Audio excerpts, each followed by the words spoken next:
think you are kidding, Mr. Hitler.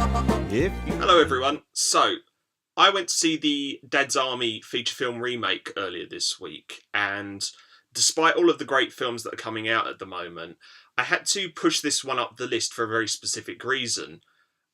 I grew up with the original series. It has a lot of very cherished memories for me. I used to watch it with my grandparents, for example, and it is a standard of British television. So I really wanted to know how good this film was. This film wasn't very good. For those of you who have never heard of Dad's Army, it's a sitcom which ran here between 1968 and 1977, and it focused on a fictional platoon of Home Guard volunteers who were people who, during the Second World War, were ineligible for service in the main forces, often because they were too young, usually because they were too old, hence the name Dad's Army, and a lot of the time because they had medical exemptions. I can quite confidently, and I imagine a lot of people will back me up on this, say that Dad's Army is one of the best British sitcoms of all time. Its strengths come from the fact that it's just incredibly witty, and it manages to roll out some decent slapstick without being cheesy or corny. And like a lot of the best British comedies, it has a very keen grasp of class. So not just lower, middle and upper class, but also tension between young people and old people, or the common man versus the educated Oxbridge set. Arrogance and ego play a big part in it too, particularly with regards to Captain Mannering, who is portrayed by Arthur Lowe in the original series and is here portrayed by Toby Jones. Mannering is this stuffy bank manager. He's deeply insecure, but he's trying to live up to this role as this great military leader, as someone who's, while genuinely wants to do his bit for the war effort, is also just kind of incompetent. This often brings him into conflict with his immediate subordinate, Sergeant Wilson, played by John Lemessurier, I can never pronounce his name, that guy, in the original series, and in this film he's portrayed by Bill Nighy. While Mannering is very stuck up, Wilson is very laconic and laid back, and he's also significantly smarter than Mannering, but he doesn't feel the need to constantly prove it to people. Bill Nighy is on autopilot. It's a bit weird because in many ways Bill Nighy should have been the perfect choice for Wilson. There are no weak links in the original sitcom, and in the remake they are jangling all over the place. So, what's the story of the remake? Boring. And it focuses on Catherine Zeta-Jones arriving in the town of Wilmington-on-Sea. She's this glamorous journalist called Rose Winters, and she's turned up to do a story on the Home Guard. Oh yeah, and she's also a Nazi spy. She's trying to get access to the nearby Allied base. Of course, to gain access to the base, she has to ingratiate herself with the unit, which isn't too hard when you've got a lot of horny old men basically following her around. She plays them off against one another. She flirts with them outrageously, particularly Mannering.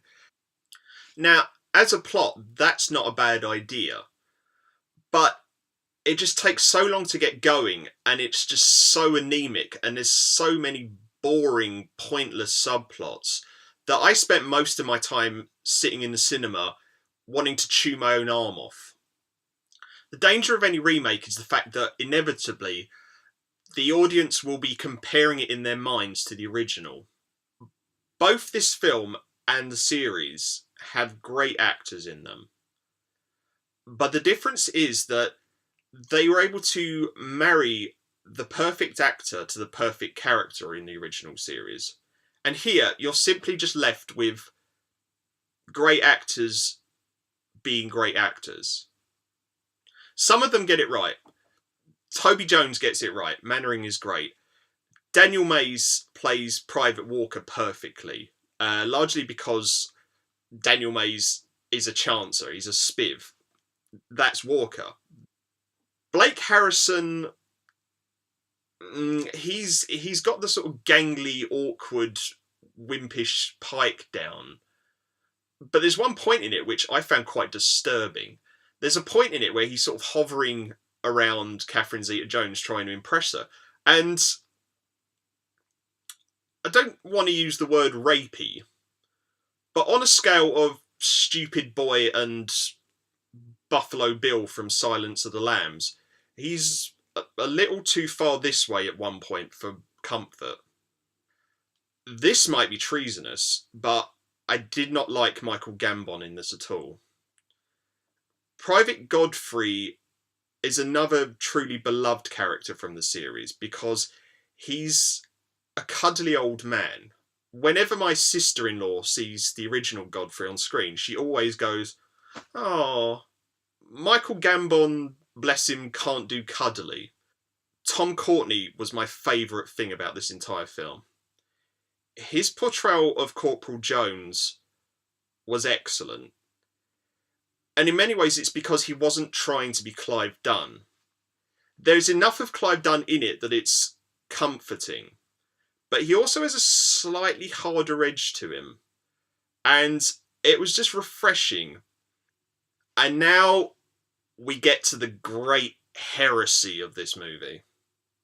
And this made my blood boil. Warden Hodges.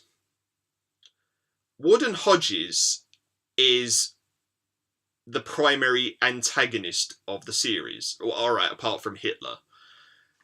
He's the local air warden, and him and Mannering hate each other. In some ways it's because they're quite similar in terms of the fact that they have a very inflated sense of their own self-worth.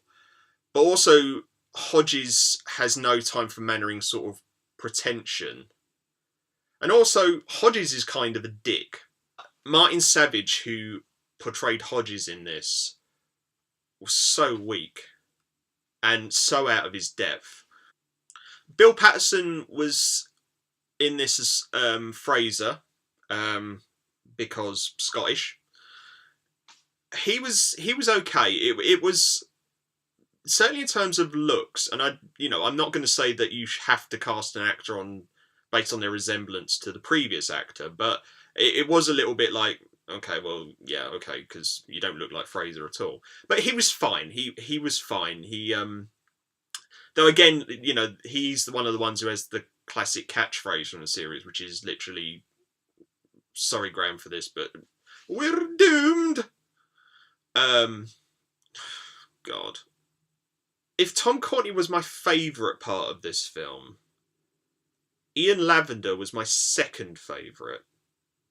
Ian Lavender, who was Pike, who was the thin, stupid boy, is a brigadier general in this.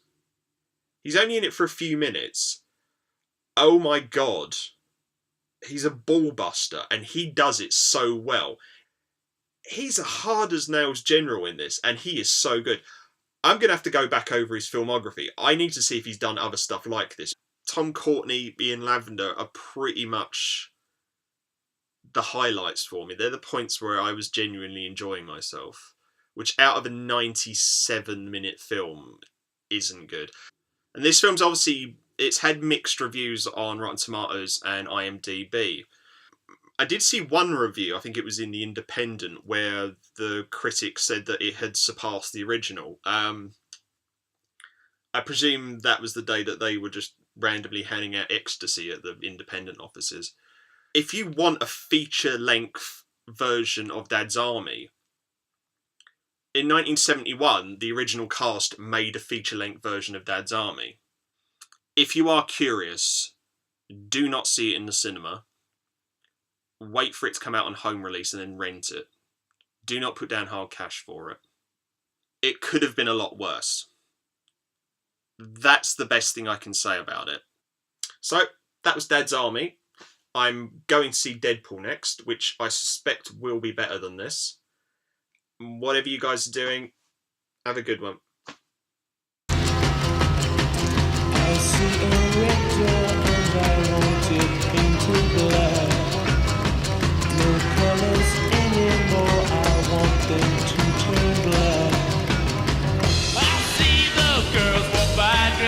in this summer clothes.